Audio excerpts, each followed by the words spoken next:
समाज के लीडर नहीं हो सकते। हम आपको लीडर मानेंगे।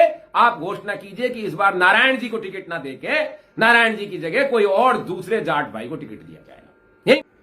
कल हनुमान जी ने एक बात कही है कि साहब राजपूत समाज को यदि मेघराज सिंह जी बिजली फ्री कर दें तो वो आंदोलन बंद कर देंगे।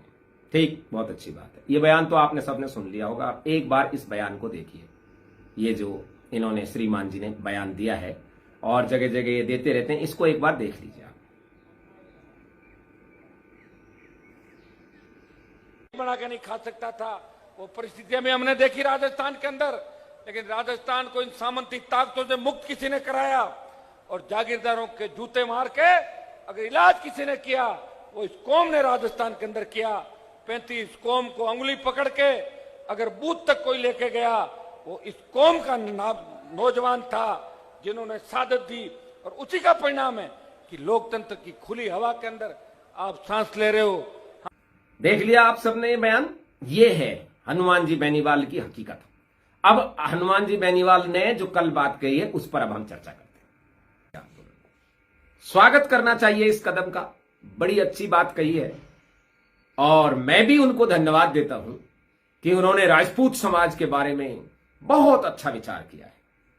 साथ ही साथ मैं आपको यह भी बता देना चाहता हूं कि यह है बजरी मेघराज सिंह जी रॉयल के खेत में पैदा नहीं होती है, बल्कि यह बजरी राजस्थान सरकार द्वारा प्रॉपर रूप से जो टेंडर दिया जाता है, जो इसका ठेका छूटता है, उसमें लीज दी गई है और उस लीज के हिसाब से मेघराज सिंह जी रॉयल सरकार को टैक्स देते हैं और उस टैक्स को देने के बाद उस बजरी को छोटे ठेकेदारों को या और लोगों को बिक्री करते हैं। बजरी राजपूत समाज ही नहीं खरीदता, बल्कि समस्त समाज जो राजस्थान में रहते हैं वो खरीदते हैं। और जो बात चल रही है कि गरीब को गरीब को गरीब को, मैं आपको यह विश्वास दिला देना चाहता हूं, बजरी की रेट कॉरपोरेट हाउस को और सामान्य व्यक्ति को अलग अलग होती है।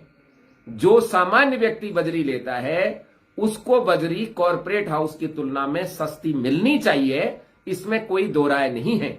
ऐसा यदि कोई सिस्टम बन सके कि बीपीएल वालों को बजरी सस्ती मिल जाए और बाकी जो बड़े बड़े ठेकेदार जो बिल्डिंग बनाते हैं, जो 100 रुपए लगाकर 200 रुपए या 900 रुपए कमाते हैं, उनको बजरी की वही रेट मिलती रहे जो मिली, तो इसके लिए सरकार के साथ बैठना पड़ेगा, सरकार के साथ आंदोलन करना पड़ेगा। और नागौर के सांसद हनुमान जी, आप सांसद भी हैं, आपके छोटे भाई नारायण जी एमएलए भी हैं। आप सरकार के साथ बैठिए और इन नीतियों को तय कीजिए और सरकार जो नीति बना देगी उसको यदि मेघराज सिंह रॉयल नहीं मानेंगे तब हम आपके साथ खड़े हैं। सरकार की नीतियों के बाद मेघराज सिंह रॉयल अपने जेब से पैसा लगाकर किसी को भी फ्री दें या कम में बांटें, ये कोई भी उन्हें बाध्य नहीं कर सकता। राजपूत समाज को बजरी फ्री, वाह क्या बात है।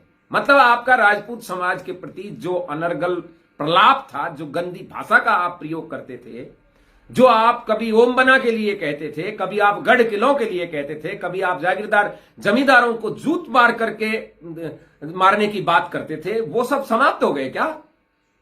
और एक बात बता दूं मैं आपको, राजपूत समाज के प्रति आप कितना ही मुलम्मा चढ़ा लें, आगे से आपके अंदर जो नफरत है वो आपकी बात में, आपकी भाषा में नजर आती है। मुझसे लोग कहते हैं कि कुछ आप इन्हीं के हनुमान जी की जो इनकी ब्रिगेड के लोग हैं वो कहते हैं कि मैं जाट समाज के प्रति नफरत रखता हूं। नहीं, बिल्कुल नहीं। जाट समाज से मैं क्यों नफरत रखूंगा? जाट समाज ने शुरू से क्षत्रिय समाज का साथ दिया है और सबसे करीबी जातियों में गिनी जाती रही है। आज भी हमारे खेती बाड़ी में सारे में काम करने वाले हमारे भाई बंधु साझीदार जाट भाई हैं। मैं क्यों जाट समाज के प्रति नफरत रखूंगा? लेकिन जाट समाज को क्षत्रियों के विरुद्ध नफरत पैदा करना सदा से चला आया। भाईचारे को समाप्त कराने के लिए जो हनुमान जी की नीति है, जिसको वो कुत्ता नीति कहते हैं, उस कुत्ता नीति को बदलने की जरूरत है। वो कूटनीति, कुत्ता नीति, ये सब बिल्कुल गलत है। क्षत्रियों के अंदर, जाटों के अंदर कोई दुश्मनी गांव में स्थानीय लेवल पर नहीं है। सिर्फ अपनी राजनीति के लिए वो जबरदस्ती जाट जाति के युवाओं को, कुछ युवाओं को भड़काने का प्रयास करते हैं। इसका तो विरोध रहेगा। अच्छा, मैं एक बात और बता देता हूं आपको, आप छोड़ो राजपूत समाज का क्या होना है क्या नहीं होना, जाट समाज के लिए आपका बोतल चुनाव चिन्ह है। यदि आप बोतल की व्यवस्था कर दें, सभी जाट बंधुओं के लिए बोतल फ्री कर दें, तो हम भी आपको नेता मान लेंगे। और आप जाट समाज के जो संभ्रांत व्यक्ति हैं, वो उनमें बहन ज्योति मृधा है, जो मृधा परिवार की बहुत अच्छी बेटी है, उनके प्रति जो आपकी गंदी भाषाएं हैं, उनके लिए आप अपने आप को रोक लें। हमारी बहन दिव्या मदेरणा है, उसके लिए आप गंदी भाषा का प्रयोग करते हैं, कभी राहुल गांधी से उसे जोड़ने का प्रयास करते हैं। उन चीजों पर आप प्रतिबंध, अपनी जबान के ऊपर ताला लगाइए। आप भाई कैलाश जी चौधरी, जो कैबिनेट मंत्री भी, केंद्र में मंत्री भी रहे हैं, उनको आप जो गाली देते हैं उस पर आप रोक लगाइए। आप बहुत बड़े बड़े संभ्रांत व्यक्तियों के प्रति ऊट पटांग भाषा का प्रयोग करते हैं, केवल जाट समाज वालों के लिए उस पर आप रोक लगाइए, हम भी आपको नेता मान लेंगे।